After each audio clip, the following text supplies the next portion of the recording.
Well, good evening, everyone. Thanks for joining me. It's another Wednesday. It's another Wednesday at 6:30, and that means it's time for another stream. So welcome in. I hope everybody's week is going well. We're going to be talking today about how real estate investors are absolutely bailing out of the market. We're going to be talking about how there's been some news that came out recently that talks about how these major investment companies are really starting to feel the burn of the current real estate market and maybe the way that the market is shifting a little bit. But we're going to talk about how that could be potentially a good thing if you're your average buyer, right? So your first-time home buyer, mom and pop, move-up buyer, the regular American person might actually benefit from this pullback in investor offers. So stay tuned for that. We're also talking about a scam that's going around in real estate that you need to be careful for. You could lose tens of thousands of dollars. You could lose hundreds of thousands of dollars, or in the case of the example, millions of dollars in this real estate scam. It's not new. It's been around for a little while, but it is hitting people hard right now. So we're going to talk about that a little bit. As you guys know, my name is Joe. Welcome to the channel. Every Wednesday at 6:30 Pacific Standard Time, we are talking about all things real estate. This is your opportunity to hang out with me, a real estate agent in the Southern California, greater Los Angeles area. And if you have any questions about the market, if you're in the middle of a transaction, if you're thinking about buying a home, if you're thinking about selling a home, if you're thinking about renting a home, this is a great spot where you can come, you can ask your question, we won't judge you, and I'll do my best to answer it. This way, you don't got to go to ChatGPT and hope it's right. You don't got to try to Google, which will inevitably lead you to conflicting results no matter what you ask it. You can ask a real live human being. Also, we're going to be going over these articles, and at any time, if you guys have thoughts or opinions that you want to share, again, I love hearing from you guys. That's one of the best parts about live streaming. So please do not be afraid to chime in with whatever your thoughts are about the article that we're talking about. First and foremost, quick apology. I missed last week and it pained me. Last week was the first week that I have not live streamed in almost 2 years. So I broke a little bit of an Iron Man streak for myself. So sorry to everybody. I had a few things come up and it was just an incredibly busy week. And I was just not able to get a stream together. But we're back. We're here this week. I'm happy to be back with you guys. So thanks for hanging out. And without any further ado, we are going to get into the first article. And actually, we're going to start this article, or we're going to start the stream off with the article about this real estate scam. And then we're going to get into the main piece, which is talking about investors selling at a record number when it comes to residential real estate. So let's get this pulled up on your screen. Bingo, there we go. So this comes from realtor.com, and I'm going to make this a little bit bigger for you guys. There we go. There we go.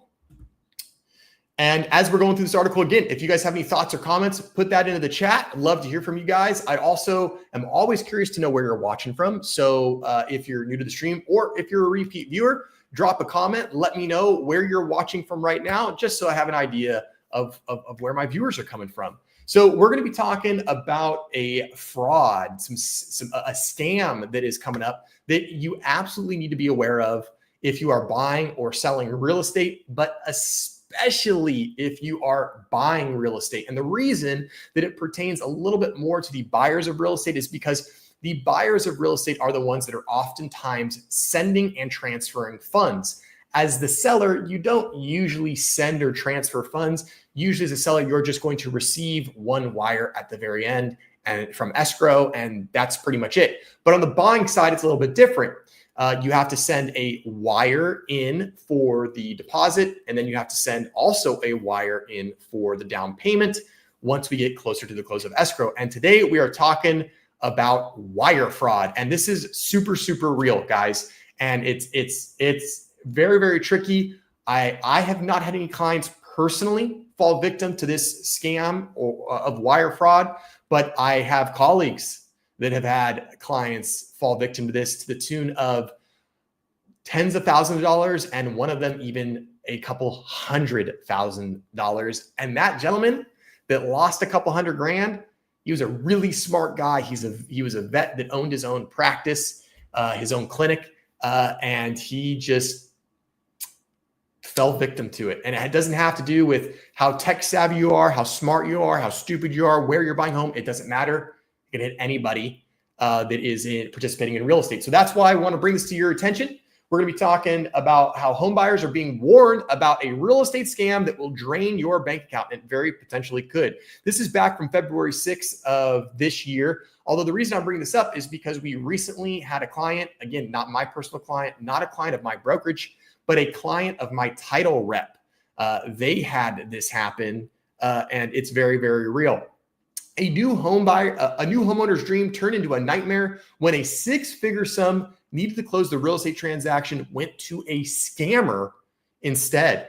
The district attorney in Wichita, Kansas is still trying to unravel the scam, which saw a mass amount of money for a home closing end up in the wrong bank, not due to a mistake, but due to fraud. Scams like this are known as wire fraud. It's a federal crime that involves the use of electronic communication, such as the internet or phone, to steal money. The National Association of Realtors explains real estate fraud is one of the most prevalent cyber crimes in the US. Cyber criminals identify a pending sale transaction and then build a profile of the parties. This includes the title company, the real estate agency, the buyer, and the seller. NAR says the cyber criminals will hack into the email account of one or more parties and monitor email traffic. And this is absolutely true. And this is how it happens. What will happen is that these cyber criminals, these fraudsters, these scammers will go online and they'll look for homes that have just recently gone under contract. And you might think to yourself, well, how do they find that? Like, it must be an inside job, right? It must be a licensed real estate agent that has access to the MLS. It must be someone involved in the transaction giving up some confidential information. Actually, it's not. Very simple way to do this. And what these cyber criminals do is they just simply go onto any real estate listing website like Trulia, Zillow, Redfin, Realtor.com, any of these websites, and they look for properties that have recently gone pending. Then what they do is they look up their property. They see who the listing agent is. When they see who the listing agent is, they can start to try to determine who they work for, who the escrow is. And then from there, they're looking for the parties. Once they figure out who escrow is, now that hacker is trying to get into anybody's emails, right? So let's say these cyber criminals identify who the listing agent of the transaction is. And they go, ooh, this listing agent just put this home into escrow 2 days ago. This is a fresh transaction. So then what those criminals do is they try to find the email address of the listing agent, which, by the way, is very easy to do because typically real estate agents have their contact information all over their listings and all over the internet. So it's not difficult to figure out what the email address is for that listing agent. Then the cyber criminal hacker will target that email address and try to hack into it. Once they hack into the listing agent's email address, they will they'll search the inbox for anything related to this property address. Then once they know the details of the property address, they can figure out who the escrow company and title company are because they're all sharing emails. There's an email with the buyer's agent, the seller's agent, title, and escrow usually really early on in the transaction. This scammer now has identified the major players, and they are now building a profile of who is who in the transaction. And they're smart. They're not launching their attack just yet. They're not immediately asking to implement the scam. They're going to wait. They're going to observe what's happening. Who's talking to who? How do these people talk? How do they type? What font are they using? What does the email signature look like? And sure enough, what they're doing is they're gathering information. And in the background, nobody knows that this is happening during the time, but in the background, what's going on is these cyber criminals are just observing. They're just behind the shade and they're observing what's going on and who's talking to whom. Then they start to knock off the emails of escrow. They might make an email address. Let's say the email address is, I'm going to make up a name of an escrow officer. Let's say their name is Jason. So the email address is like jason@bestescrow.com. Well, they might put Jason, but they might spell it with an M instead of an N. So it says jason@bestescrow.com. But when you've been dealing with escrow for 3 or 4 weeks and you just see it come in and it looks like oh yeah, that's Jason at bestescrow.com. This is who should be sending me an email.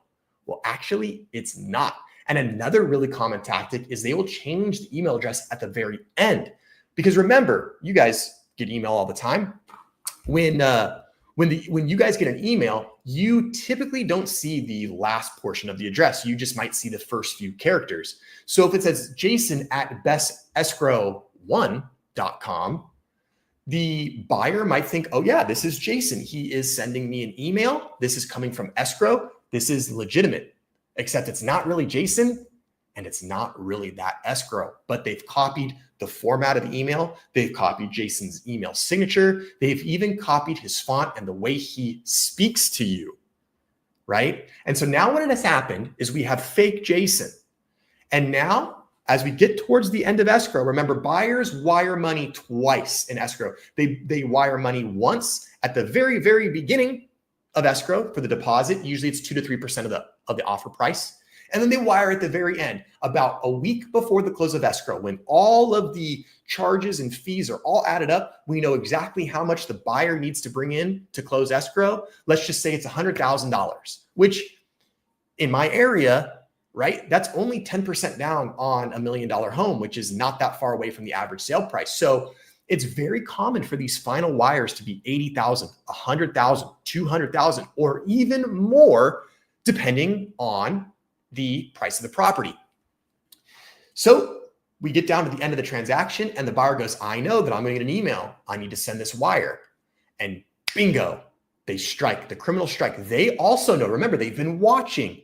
They know that about 5 to 7 days before the close of escrow, a wire needs to be sent.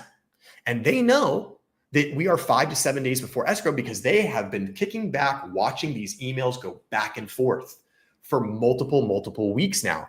And so what has happened is that this scammer steps in, poses as the escrow officer or the title officer and says, oh, hey, Mr. Buyer, hey, it's time to wire your final proceeds for the down payment of the property. You need to wire these funds immediately, as soon as possible. Otherwise, you risk losing the house and being in breach of contract. And they scare you a little bit. They want you to go, oh, okay, I need to do this right now. Otherwise, I might lose my home. And then what happens is you glance at the email, you see Jason at best, and then the email cuts off.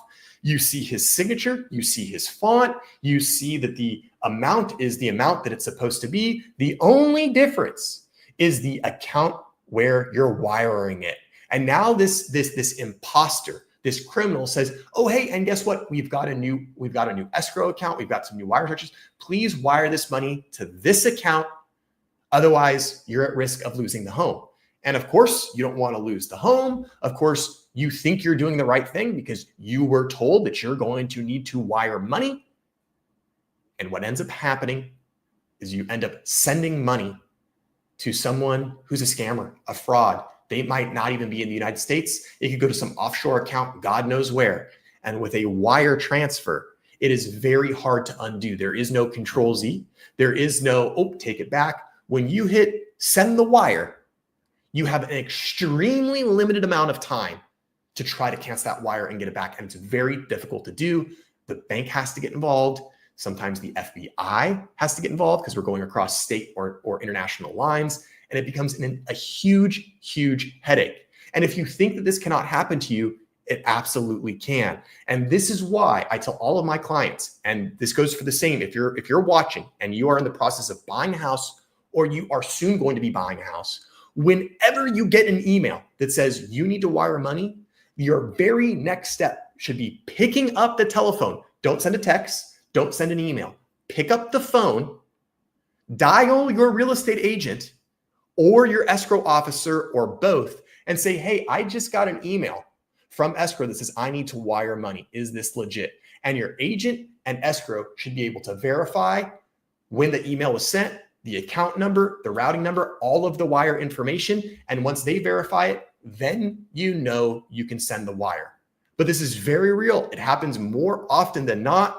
And this is a common scam. And honestly, it's not that difficult to do. It's as simple as hacking into a Gmail account, which is not that difficult. And this is why you need to keep strong passwords. change them often, and verify wire instructions all of the time, guys. All right, we got to catch up on some comments. What's up, guys? What's going on? You guys showed up. Hey, Cackleberry, how's it going? Hey, Joe, I was in Arizona last week, so I didn't know you didn't do a live. Well, then you didn't miss it. Great, excellent. I was gone, you were gone. It's like it didn't even happen. Back in Idlewild now, maybe we should go back to getting cashier's checks from the bank. Actually, yes, Cackleberry, that's one of the things we've talked about in my office. We have our own in-house escrow, and heaven forbid do we ever want this to happen to one of our clients. But we've talked about that. We've been talking about going back to potentially doing personal checks or cashier's checks. Obviously, a personal check has to be held and has to clear. Cashier's checks are good, right? They're good from the bank. But that's one thing that we've thought about doing, because sometimes the low-tech way is the safer and more secure way. It's much more difficult to mess around with a cashier's check than it is a bank wire. So yeah, that's something that we've talked about. Another thing that we've talked about in order to prevent this is the fact that when escrow starts, when the escrow officer or escrow company starts and opens an escrow, that account can never change, right? So essentially, because what happens is the scammer will say, oh, we have a new account. Here are your instructions. They're new. Use these instructions. And that's a huge red flag, huge red flag. Why would we have a new account? Escrow's account should never change. It's like how often does your personal checking or savings account change? Almost never, unless you decide to open a new one. So there are some precautions you can take. And that's a good one, saying, you know what, I'm not going to wire money. I'm going to just give you a check. I'm going to give you a cashier's check. That is something that you can do. Now, the method of the deposit is something that's negotiable in the offer. So you can't just unilaterally agree. But if you put that in the offer when you write it, most sellers, they're not going to care, especially if you tell them it's because I don't want to get scammed and I want you to get your money. Most sellers will be okay with that. Hey, Ray, what's going on, Ray, from New York City? I hope NYC is treating you well. I actually had my first visit to New York about a year ago to visit my brother in New Jersey. I freaking love New York. I'd never been there before. I took the subway. It was awesome. The weather was beautiful. It was really cool. Thanks for hanging out, Ray. Glad you're here. Hey, David, what's going on, buddy? Good evening. Hope you're doing well. Yeah, see, we had this happen in our office, $79,000. Okay, so the example, guys, I have two examples to share with you on top of David. So David, boom, right there, $79,000 gone. Imagine you working so hard to save up for that down payment.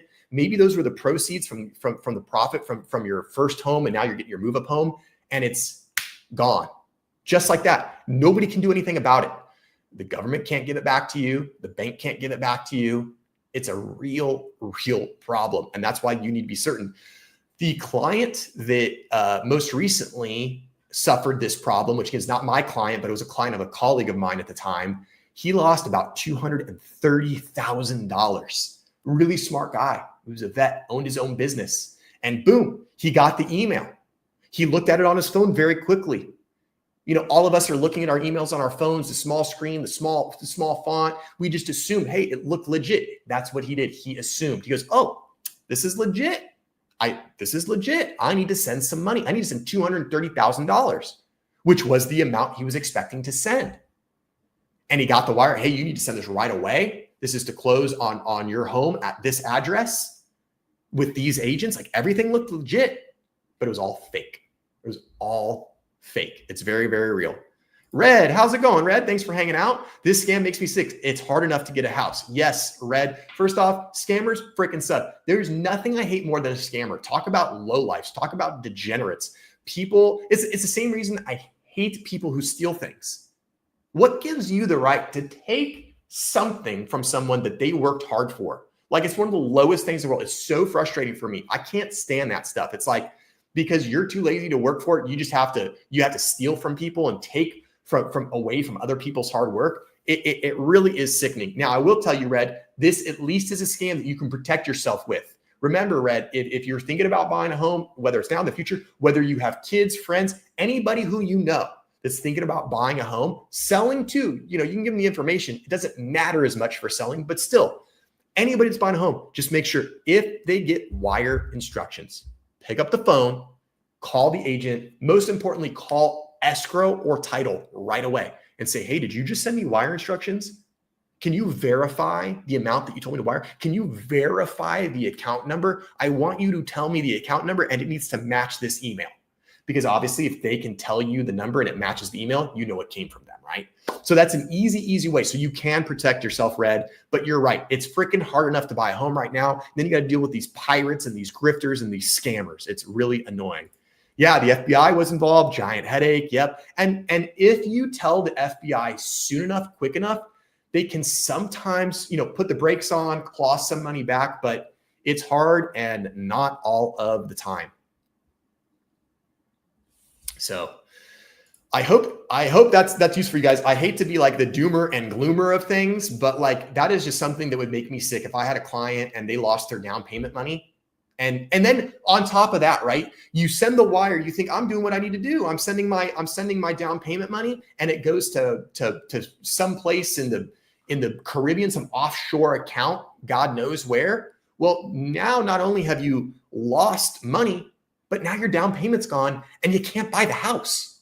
So not only did you lose the money, but now you're also in breach of contract with the seller. And theoretically, your deposit could be up for forfeiture as well. Now, most sellers are probably going to be like, oof, you got scammed. Like, I'm really sorry about that. They're going to, like maybe give you a break and say, okay, like you just lost $100,000 or $200,000 or whatever.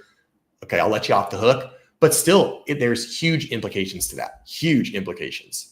As a prospective buyer, this is exactly the kind of information I need. I love it, Innovative. If you love it, I love it. I'm glad I was able to give you a good nugget that might help protect you. Remember, if you ever get those wire instructions, call your agent, call title, call escrow, and when in doubt, just tell them, hey, I'll bring you a freaking check, okay? The deposit's $15,000. I'll bring you a cashier's check for $15,000. My down payment's $104,000. I'm going to bring you a cashier's check for $104,000. I guarantee you, the agent, the escrow, and the seller will still happily take your money. I guarantee it. I guarantee it. Scammers are immoral and deceitful in society. Yep. Scammers, there's a few groups of criminals where I feel like just forget trial, right? Forget the trial. If we just got evidence, then you should just be like, this guy's a scammer. Here's the evidence. Here's the photo, video, whatever proof we have, the confession. Great. Let's just lock them up. Let's just take care of them. We don't even need to spend the time, effort, or energy. I freaking hate scammers. No, this is important information. You're doing a great service. Thank you. David, I appreciate that. And thanks for tuning in, buddy. It's always good to have you in the stream. It's always good to have another professional in here to get your perspective. Everything is done online. It makes it easier for the scammer. You're exactly right. And this is why, guys, I know it's stupid, right? When you make a new account and you make a new password and they're like, you got to have an uppercase. You got to have a lowercase. It's got to be 12 digits. You got to have a special character. And you're like, oh, this is so frustrating. I'm telling you, there's a reason for it. And this is why. If you've been using the same password on your accounts for 2, 3, 4, 5, 6 years, change them. In fact, the title company that had this little issue, if the title company has a rule that if they use their personal phones for business, they have to update their phone PIN code, to unlock their phone every 2 weeks. And they have to change their email password every 2 weeks in order to keep the scammers off the scent, keep changing those passwords, keep up the security. So it's a very real thing. And the scammer that the title company had to deal with, that client was buying like a $40 million home, $40 million. Their wire fraud was for over $20 million. Now, luckily, they were able to get a large portion back. But could you imagine? I like literally my mind, it like short circuits when I try to think of myself of losing $20 freaking million due to a fraud or scam. I can't even imagine that. I can't even imagine losing 50K, 100K, 10K. I don't want to lose anything to these stupid freaking scammers. That's crazy. It's crazy. It's crazy. So guys, wire fraud. You gotta be on the lookout for it. If you ever get involved in a real estate transaction, I'm sure that your agent, escrow, your lender, they're probably going to alert you of this. But this is very, very real. It doesn't just happen to old people. It doesn't just happen to young people. It doesn't happen to first-time buyers. It can happen to anyone. So let's be aware of it. Let's be aware of it. Thanks for alerting us to this. At our age, there is no way we recoup a cost like that. Yeah, exactly. I mean, there's so many people. I would say the vast majority of homeowners couldn't recover from a loss like that. And like I said, you have very little recourse. Like I said, it's not because you are sending the wire to someone else. It's not like it's an FDIC insured thing. It's not like, oh God, something happened to my bank because somebody hacked into my bank account and took money out of my bank account. Well, that's FDIC insured. Or if the bank goes under, oh, we mismanaged and we lost all your money. FDIC insured. But this is you sending the money to someone. And when you hit send, just like a Zelle, right? Zelle tells you, like, make sure this stuff is correct. Because once you hit send, that's it. It's very, very similar to that. So yeah, you're right. It's not even just young people or old people, anybody. This is a lot of money. If you're a first-time buyer or if you're on a fixed income, it's going to be extremely difficult to recoup that type of potential loss. And I don't even want to think about the devastation it could potentially cause. So wire fraud, guys, it's very real. You got to be aware of it. In fact, in one of these, I'll flash this back up on the screen because there's one item in here. Fred Goncher of Backyard Mortgage agrees this type of crime is common. He tells how one of his clients came very close to losing a hefty sum. 2 years ago, I had an attorney's email get hacked. Remember, in some states, not in California here, but in some states, there's attorneys that are involved in transactions. I know it's like an East Coast thing. So I know my colleague Jackie Baker in New York has attorneys. I know that some other, actually Jackie's in New Jersey. I know they have attorneys. And I know a lot of other East Coast states have attorneys. Not really a thing out here in the West. We don't really get attorneys involved in a real estate transaction, but that's why you're seeing this. 2 years ago, I had an attorney's email get hacked and the hacker sent the borrower false instructions for $300,000 wire, he tells Realtor.com. When the problem was detected, the wire was canceled with about 5 minutes to spare. Yikes. Wire fraud of this type is not covered by FDIC insurance as the bank simply followed the account holder's instructions. If someone steals your credit card, you can call it and cancel it, and they don't charge your card. Real estate fraud attorney David Fleck tells Realtor.com. If someone hacks into your bank account, the bank will cover the losses. But in this kind of fraud, you send the money to the bad guy's account, likely overseas, and then it transfers to 3 other accounts and you never see the money again.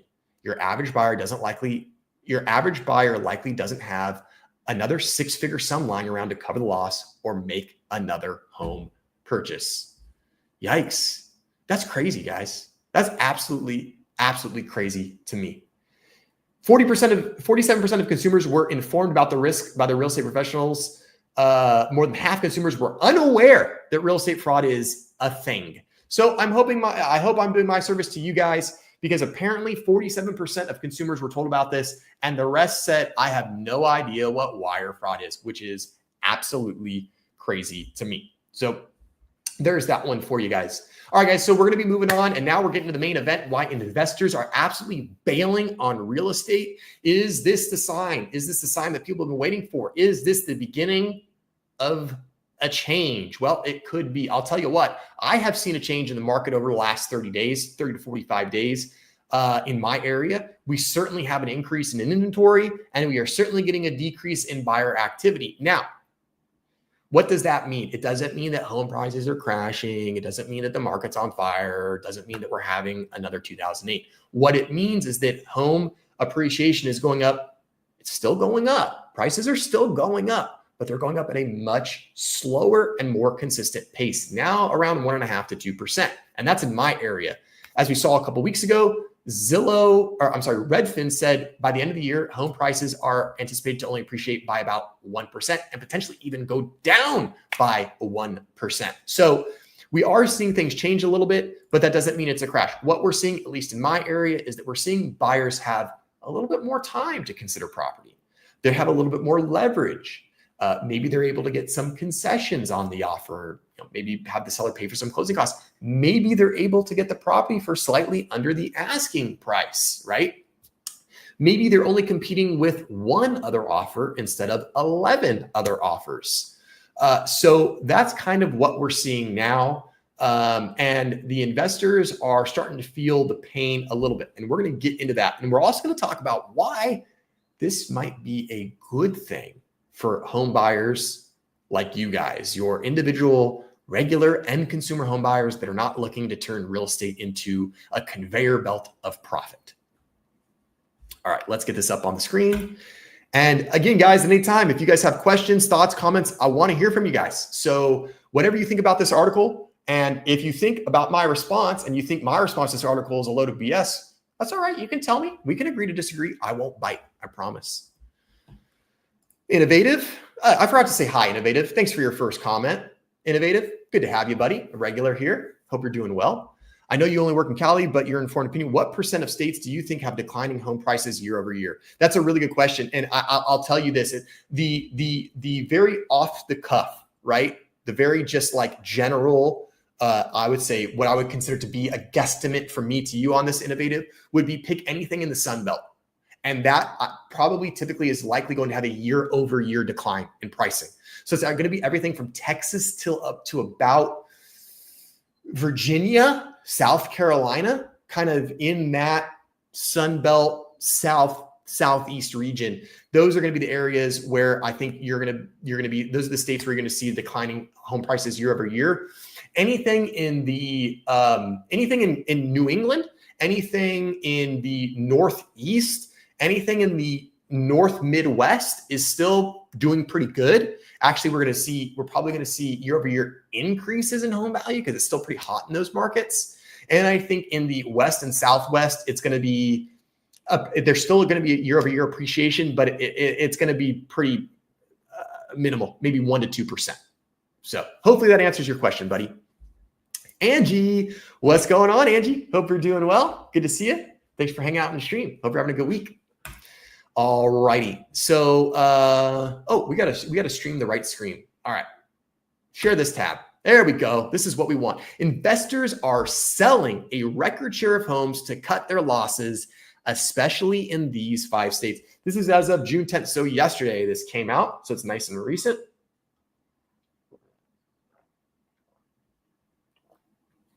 All right. I love how they put these two pictures of these cities. I'm sure someone in chat recognizes these photos. I don't know where these places are. I don't know what cities these are. And I'm surprised that maybe right down here, they didn't put oh yeah, here, this is a picture of this and this is a picture of that. It's just random photos. Anyway, I digress. Let's get into it. Individual homeowners hesitated to list their homes last year due to surging mortgage interest rates, but real estate investors plowed right ahead, pushing the share of homes they sold to an all-time high.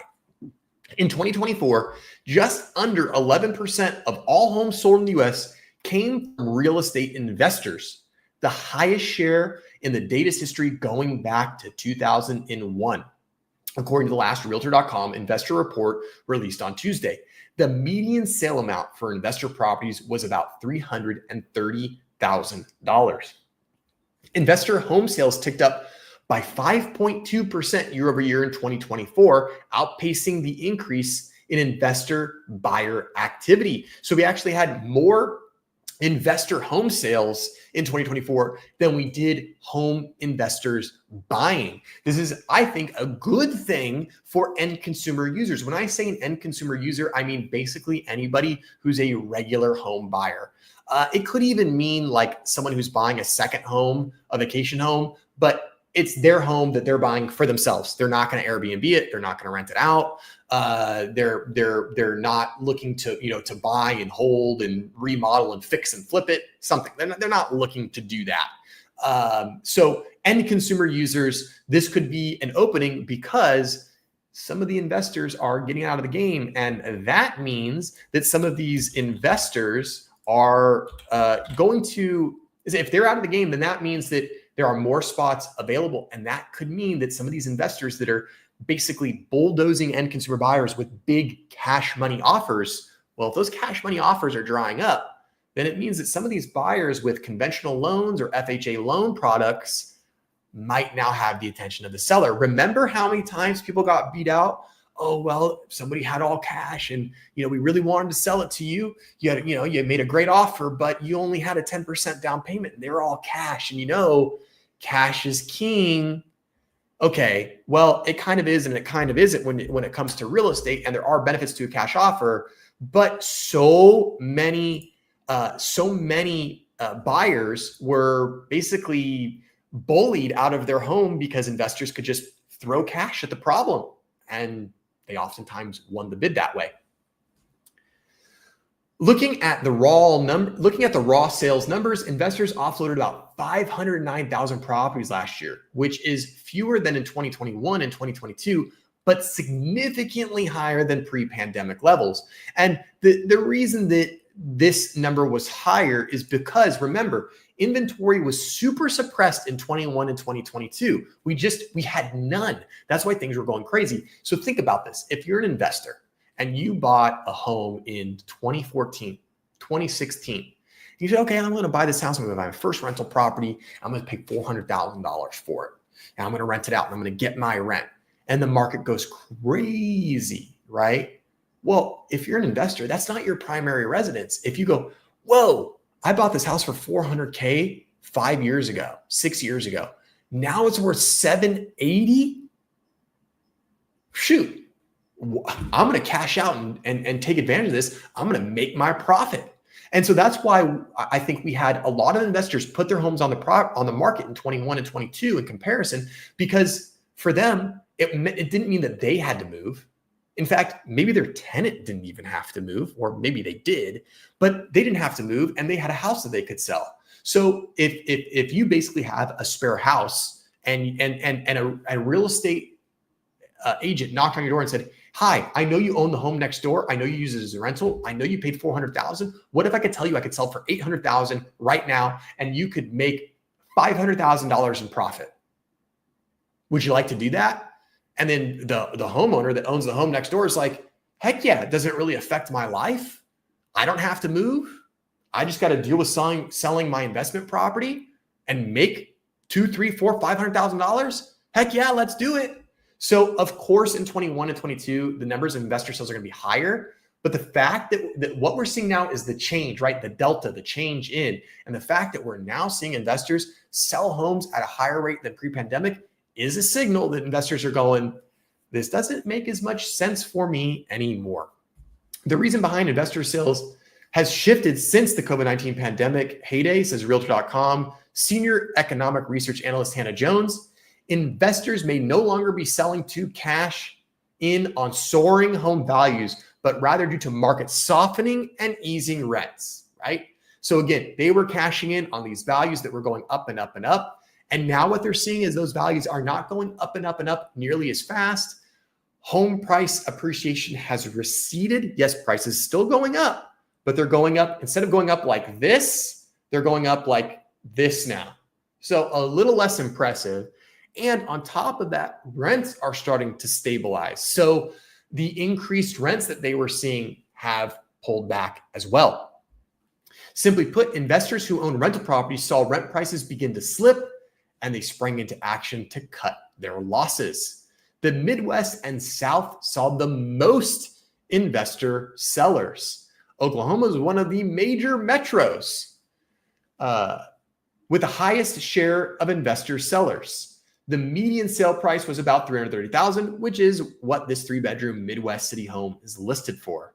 Look at that, pretty cool home for $330K. If that was here in Claremont, depending on the condition and where it was, this is easily an $850,000 home in Claremont, and this could even reach up into the $1 million price point, depending on what neighborhood it's in, the size of it, and the condition that it's in.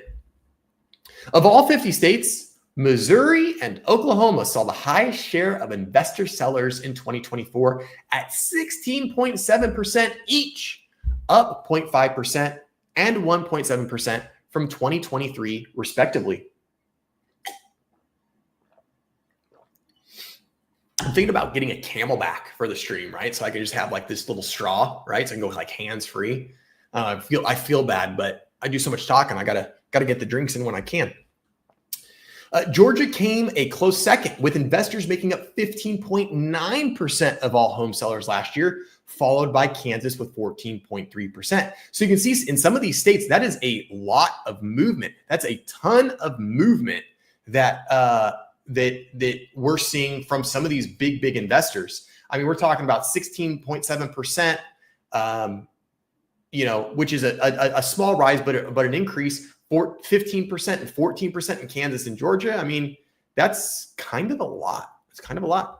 Innovative. Let's see what we got. It breaks my heart that BlackRock might miss its profit guidance. Just some greedy truck driver in Dallas, just as some greedy truck driver in Dallas can have a house for his family. Yeah, it's really sad. They have to play the world's smallest violin for BlackRock and all of their things. That reminds me, Innovative, when we had the fires in Altadena and Palisades. And for those of you that might be new, we have a huge viewership tonight. Thank you so much for everybody that's tuning in. I really appreciate each and every one of you taking some time out of your day to listen to me talk about real estate. I really appreciate it. If you wouldn't mind, please write down here as well. I got my small screen up, but in the center of the screen, please like the stream and consider subscribing. But Innovative, you're exactly correct. And one of the things that made me so upset with the whole fires with Altadena and Pasadena and Pacific Palisades, which, by the way, for those of you that are new here, I'm really close to Altadena. It's only about 20 miles away. I have family and friends affected by the fires. And one of the things that was so annoying to me with these fires was I saw a headline that came out that said reinsurance companies, which reinsurance is insurance for insurance companies. And one of the biggest reinsurers in the world is out of Germany. It's this conglomerate out of Germany. And their headline is they will miss out on $1.6 billion of profit due to LA fire losses. Okay, stop and think about that for a second. The headline was they're going to miss out on $1.6 billion in profit. They're not going to lose $1.6 billion. They're going to lose $1.6 billion in profit. While thousands of people lost their homes, people died in their homes, people's pets died, people lost all of their belongings, all of their possessions. They lost their home. They're still displaced. They can't rebuild for God knows how long. And these people have the audacity to put out a headline that says these German billionaires are going to lose $1.6 billion in profit. Same thing goes for this, Innovative. Oh, yes. Oh, BlackRock. We're so sorry. No, wait, I forgot. We're not. We don't care. I forgot about that. Stupid. And you get the baseball cap with the straws. Yeah, the baseball cap that's got the spot for the little beer cans, and just that would be great. Then I could have some Miller Lights going. Then we would have a lot of fun on the stream. I'll have to think about that, Angie. Maybe we could even get one that's branded like a Joe Pareca Real Estate, like a Joe Realtor hat. So when I take a drink, you can see it. Now we're talking. To Innovative, LOL. Yeah, that was a good one. Innovative, I'm telling you, Innovative is the community comedian here. He's the one that's always bringing the jokes. I can't tell you how many times Innovative has made me crack up on stream before. He's got some good stuff. Don't see why investors would panic. They can still rent and hang on. Homes will always go up in the long run. Yeah, you know what? You're exactly right, Angie. And I think for the small time investors, you're exactly correct. I think for the mom and pop investors, the people that own a duplex, own a triplex, own 2 condos, the normal landlords, which, by the way, everybody likes to hate on those landlords, but the mom and pop investors kind of keep the rental world spinning and moving. And I don't know about you, but if I have to have a landlord, do I want it to be, Wilma and Fred Smith, or do I want it to be BlackRock BlackRock corporate? I want it to be the small mom and pop. That way, if I got a problem, I know they're going to take care of me. I know exactly who I need to talk to. I know where they live. I can go visit them. I would much prefer to have the mom and pop landlord anyway.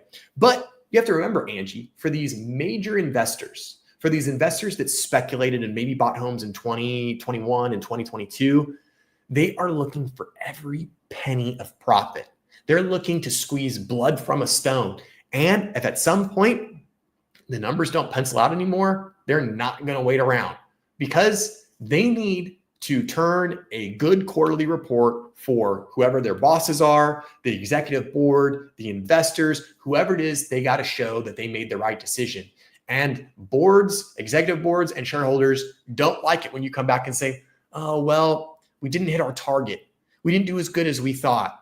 We didn't make as much as we assumed we were going to make, or we took a loss. And that's why I think some of these big investors are starting to maybe shy away a little bit. But that's just, I'm just inferencing. That's just anecdotal. I got no proof of that. So, oh, good. And I'm glad that I got the approval for the Miller Lite dispensing hard hat. That's good. I'll have to see if I can Amazon one. All right, so let's jump back into the article here. Utah rounded out the top 5 with investors accounting for 4.3% of all sellers in the state in 2024. What's more, the list of top states for investor sellers looks similar to the top regions for investor buyers, suggesting that certain markets attract heightened investor activity across the board. Overall, 13% of homes purchased in 2024 were snapped up by investor buyers, up only slightly from 12.7% the year before, according to the new report. Interesting. This, though modest, the increase in investor home purchase came at a time when overall home purchasing slumped, resulting in an uptick in investor buyer share. So they're saying that because overall home sales were so low, that because some investors did keep buying, it actually raised the percentage of investor buyers because everybody else was so quiet that even just a few investors buying were able to raise that threshold a little bit. Angie, a lot of Chinese investors pulled out of commercial real estate during COVID in LA, left huge skyscrapers half finished that were going to be $1 million plus condos. Yes. And not only did we have the issue with large luxury properties being abandoned during construction, but also commercial property in the sense of, like you said, actual commercial buildings like office buildings, office spaces, things like that still haven't bounced back. And, that same thing's translated to some of these unfinished projects. And yeah, the Chinese investors have had a hard time recently. The Chinese government's made it a little bit harder to move money in and around and out of China, specifically to put into United States real estate. So it's just getting a little bit more complicated, which, hey, maybe not a bad thing for everyday end consumers like you and I, although most people that are on this live stream right now probably are not interested in building a skyscraper, but still, we need to get some of the investors out of real estate. And don't get me wrong, real estate does need investors. They do serve a purpose. We need rental properties, right? Someone's got to be a landlord, but it definitely needs to change from what we got going on right now. Missouri saw the highest share of investors buying homes at 21.2%, followed by Oklahoma at 18.7% and Kansas at 18.4%. Utah and Georgia notched the 2 final spots in the top 5 at 18% and 17.3%, respectively. The common denominator among these 5 states, according to economists, is that they are generally affordable but have higher rental prices than the national median, making those areas especially attractive to investors. See, Angie, what do we got? Well, a lot of the condos in those categories would have provided more housing. Yeah, that is true. You're exactly right. Yeah, that is a good point. Buying a home is still relatively affordable in these states, making them more hospitable for investors, adds Jones. Overall buyer activity has pulled back significantly as housing costs have climbed over the last few years. Investor activity has mirrored this pullback to some degree, but investors continue to find opportunities in low-priced markets with strong demand. So investors buy more than they sell in most states. So we can see that the average net inverted impact. So where it's more brownish oranges, we have more investors selling than buying. And where it's more blue, we have more investors buying than selling. So there we have it. A closer look at investor hotspots shows that out of the 50 largest metro markets, Memphis, Tennessee, Oklahoma City, St. Louis, Kansas City, Missouri, and Birmingham, Alabama saw the highest investor buyer shares. Jones points out that the top 10 markets for investor buyers were all clustered in the South and Midwest, the 2 most budget-friendly U.S. regions.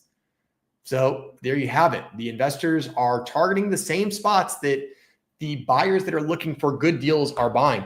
And obviously it makes sense, right?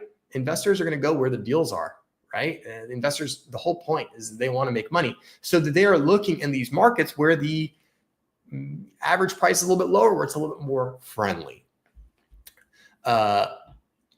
Mirroring state level trends, the cities with the highest percentages of investor buyers also tended to have a higher share of investor sellers, with Memphis, Oklahoma City, and Kansas City topping the list. So even though those areas have high investor buyers, they also have high investor sellers as well.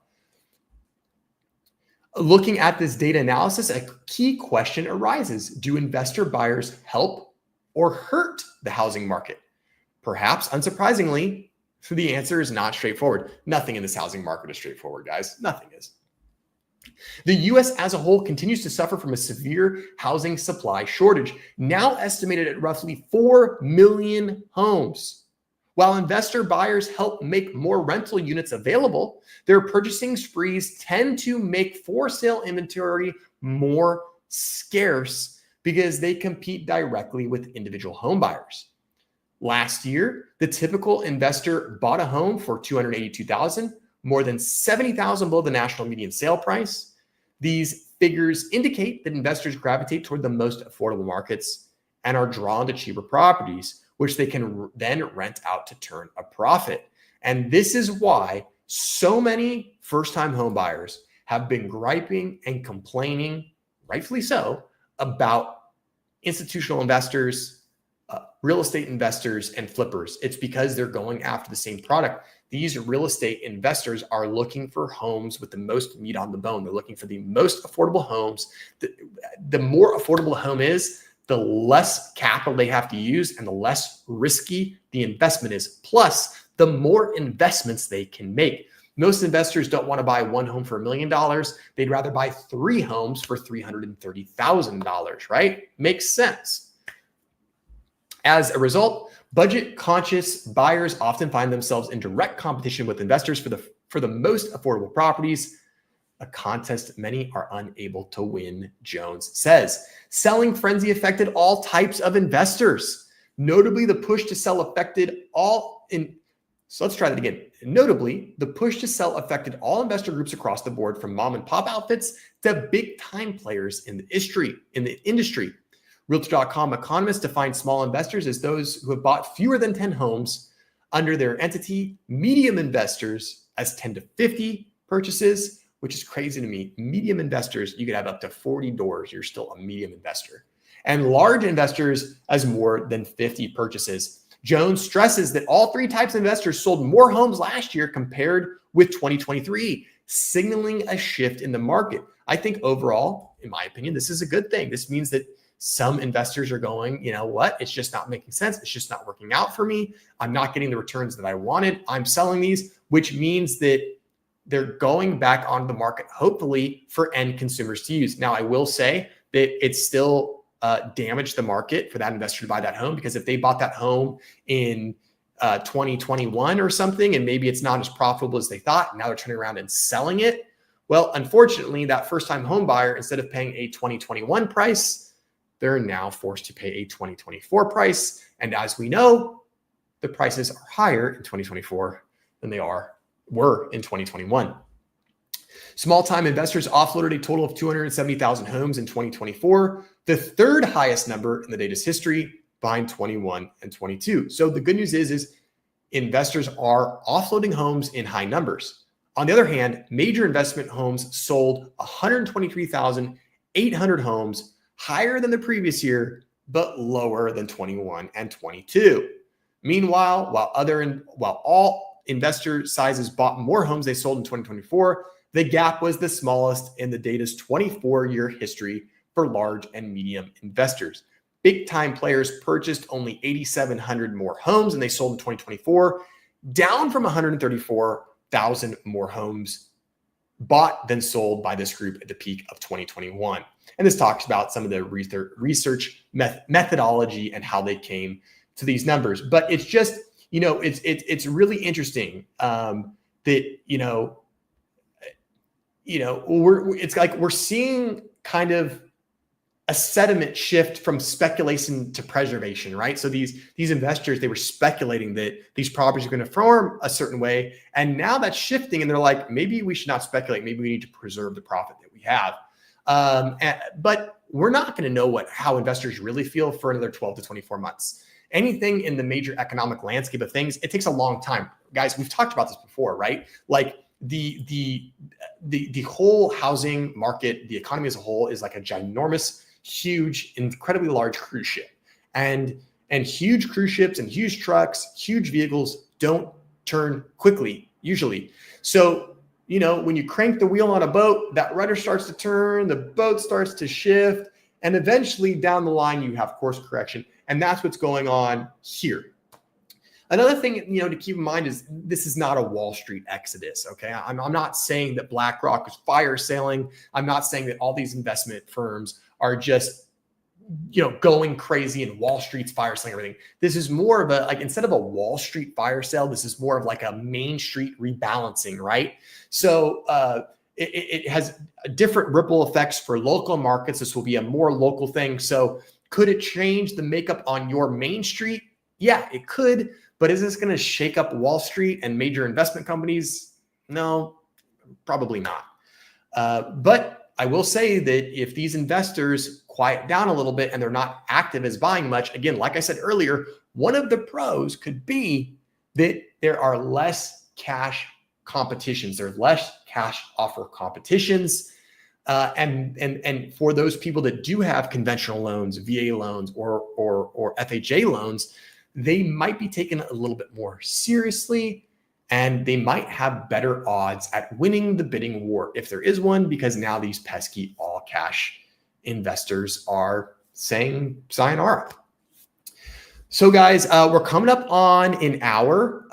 Again, if you guys have any thoughts, if you guys want to sound off in the comments, hit them with me. If you guys have general real estate questions, maybe you're in the middle of buying or selling a home and you've got some questions and you don't want to throw them into ChatGPT, you don't want to throw them into Google, you don't want to throw them into Gronk AI, and you want to ask a real human being, we've got a little bit of time left. I'd be happy to answer your questions. Little preview. We're going to do a little preview of next week's topic. I want to, in fact, I got to bring up the article so I can show it to you guys. Bingo. I'm going to share this tab right now, and this is going to be up on your screen. Bingo. So this is what we're going to be talking about. One of the articles we're going to be talking about. So sneak preview. People have a right to due diligence. Massachusetts just finalized a first in the nation rule targeting inspection waivers. Remember, guys, back during the COVID times when things were crazy, remember how people were saying, oh, I waived my right to a home inspection. I don't need in fact, I'm waiving all of my contingencies. I'm not going to do a home inspection. I'm not going to make sure the appraisal comes back at value. I don't even care what the disclosures say. I need a house. There's no houses available. I want to buy your house. Well, Massachusetts is talking about finalizing a law that will say that buyers have to get a home inspection. Now, we'll read into the fine print. We'll read into the details. That's coming next week. So you're going to want to pay attention. Be here 6:30 Wednesday, because we're going to be talking about this. I have a couple different thoughts. About this. I think there's some pros and some cons. And I think that there is a lot of gray area in between. So we are going to be talking about that. I'm going to bring up another thing really quick before it looks like Angie's got a question for us to answer. We're going to take a look at that. Before we do that, I'm going to share this tab instead. If you guys are looking for a real estate agent, if you guys need a real estate agent anywhere in the United States, and you want to make sure that you work with what I call a 20% agent, you can reach out to me on my website, workwithjoerealtor.com. In fact, I'm going to paste this into the chat really quick. And you can go to workwithjoerealtor.com. You can click on any of these buttons, and it will take you to a form or my Calendly, and we can book a time to chat. I can learn a little bit about what you're looking for, whether you're looking to buy or sell, and where you're located. I have a huge network of agents all across the nation that are competent, that can actually do a good job and actually get your home sold. So rather than just going to Google, rather than just going to Zillow and punching in good real estate agent near me, you can actually have the guidance of a true local professional that will be able to set you up with someone who knows what's going on. So that is all right here. So take a look at that. Okay, we got a couple questions coming in, guys. Let's see what we got. Angie, where are we? Angie. There we go. Can we do our own home inspection? So that's a great question. And I don't know how it relates to that article, because I don't know how they're going to define what home inspection is. So one of the things I'm interested to read and learn about. But general rule of thumb, yeah, you can do your home inspection. There's no rule that says you have to get an approved home inspector or you have to get a licensed contractor. You can do your own home inspection if your Uncle Bill is a really handy guy and you really value Uncle Bill's advice, he can do a home inspection. Now, what I will tell you, Angie, is that an official home inspection from a certified home inspection company is going to give you a very detailed report that gives you a ton of photos, a summary page, and a lot of other information. And that's really, really important when you try to negotiate, right? So if there is a problem on the house, it's documented in the home inspection report, and I have a photo, and I can say this independent inspector took this photo of your leaky pipe under the cabinet for the kitchen sink. We want you to fix this. Whereas if Uncle Bill goes through and he just goes, oh yeah, you got a leak under the sink, it's going to be a little bit harder for me to negotiate and use that as leverage to get something back and protect my buyer. So short answer, yeah, you can do your home inspection, but I would always advise that you use an actual licensed home inspection company. You're going to get a more detailed report, and chances are you're going to get a more thorough and detailed home inspection. How long are houses on the market in your area? Angie says, well, that's a good question. We are seeing the days on market go up. And I have to tell you, of course, it depends on the property, it depends on the price, and it depends on the location. But this is what we're seeing. We are still seeing that if you have a good home, it's prepared correctly. You've decluttered, you've cleaned, you've planted some fresh flowers, everything is tidy and nice. You've used professional photos, you've priced it correctly. That's the most important thing. It's pricing it correctly. Well, your house is still probably going to sell. In my area, we're seeing most houses sell pretty quickly. If it's a home that is overpriced or is a little bit quirky, maybe has some weird features, maybe it has a difficult location, well, then it can sit for up to 1 to 3 months. That is not that uncommon. So I will say that if you're thinking about selling your house right now, we have seen a shift in the market, and you might need to reevaluate the price point that you're thinking about going on the market, because there is a chance that the asking price that you had in mind 3 or 6 months ago is different than the asking price you need to have in mind right now. Hope that helps. Brooks Brown Coaching. Hey, Brooks, how's it going? Thanks for hanging out on the stream. Hope you're having a good time. Let's see what we got. Any thoughts on buyers being given far overstated rental projections to get a deal done? I'm in the luxury market in Northwest Florida, and it's become a real problem. Yeah, that's a good point, Brooks. And that's why I would say when you're looking to buy a home, if you're buying a home and you're thinking, I'm going to buy this home and I'm going to rent it out, it's going to be an investment property for me, you need to be doing, just like you're looking at comps to figure out what price you're going to pay for the home, you and your agent need to be looking at comps for what will this rent for. And on top of that, you need to make sure, especially in an area like Florida, where the market is really starting to shift, you need to make sure that those lease comparable properties are very, very recent. If they're not recent, you need to be prepared to make a little bit of an adjustment to what could be projected. So that's really important. Whenever I have 2 clients right now that came to me and said, hey, Joe, I want to buy my first investment property. Can you help me find something? And the first thing I do is say, okay, what's your budget? And then I look for homes or properties that fit that budget. And then I look in areas and I immediately pull up the going rents. What are current rents asking for? What have current closed rents done? I don't know if you can do that on sites like Trulia or Zillow or Redfin. I know in the MLS I can. I can go back and I can look at closed leases. I can see how long they took to rent, and I can see what rent they were asking versus what rent they got. And that's the best way to figure out if that's if the property is going to be the right investment for you. If you have a specific question about a specific property, Brooks, let me know. I do have a really good agent in Florida. Obviously, if you're already set up, that's great. That's not a problem. But if you need a good agent in Florida, I have a guy that's good. I don't know if he does Northwest Florida, but I do have a guy that in Florida that does a lot of good business. So if you have specifics or if you want to run specific numbers past me, you shoot me an email. Go to Work with Joe Realtor and just fill out the thing so you get my email. or just schedule time on Calendly or send me a DM. My email's all over my YouTube channel. I'd be happy to, give you my 2 cents and take a look at whatever you got. Hope that helps, Brooks. And thanks for tuning into the stream. If you wouldn't mind, hit that like button. It should be right down there. Also hit subscribe. Thanks, buddy. Angie, my husband has been in construction forever, and I would trust him over many inspectors. He actually did some home inspection with his dad years ago. That's great. That's great. I would still tell you, Angie, get the home. I would say spend the money on a home inspection just so that you can get that report. Then your husband, he can go through that report. He can verify whether it's BS or not or whatever. But there's a couple different things. Number one, now if something gets missed on the report, you can go back to that home inspector and they've got a little bit of liability, right? If they miss something in the report that's important, you can potentially then go back to them and say, hey, why did you guys miss this? Like, what's the deal? Why didn't you inspect this? If your husband misses something, well, then you just have to be mad at your husband. And then it's kind of weird. On top of that, like I said, a home inspection is probably going to cost between $500 and $1,000, depending on the size of the home, the location, the inspection package, all that good stuff. And when you spend that money, you're going to get an actual inspection report that has all those photos, that documents all that stuff.